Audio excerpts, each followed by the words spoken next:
رازق کاکا ته چې ګورم ما ته د پښتو هغه ټپره یادېږي چې په خپو معذوره یم تلی نه شم د ننګ په لار په ډنګورو در سره ځم. رازق کاکا اختر دې مبارک. ایوه ستاسو دې مبارک شي.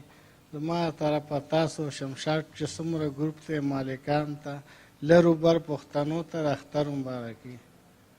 څنګه یې طبیعت دې څنګه دی؟ ښه یو ګزاره کوو الحمدلله. دا مسافري بس کوې نه؟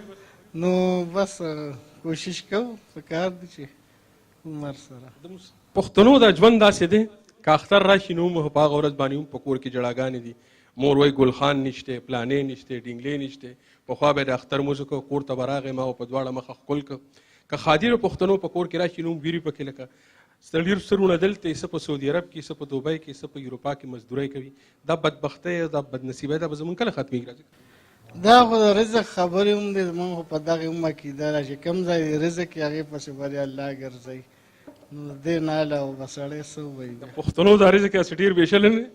او دا ورسره ده. ډېره مننه ستاسو. هغه یو خوب دی چې مې خوبونه ورسره تللي دي، د زندګۍ نه مې خوندونه ورسره تللي دي. او چې په دې پورې کنډه وتله، چې په دې پورې کنډه واوړې د یوازې نه وه، چې په دې پورې کنډه واوړې د یوازې نه وه، د ډېرو خلکو امیدونه ورسره تللي دي.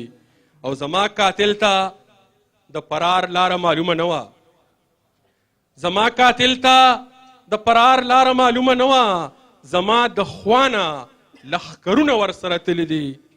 او زما د چم د کونډې زویه چې به راشي که نه، زما د چم د کونډې زویه چې به راشي که نه، مور به دې وي د دوا غرونه ورسره تللي دي. شاید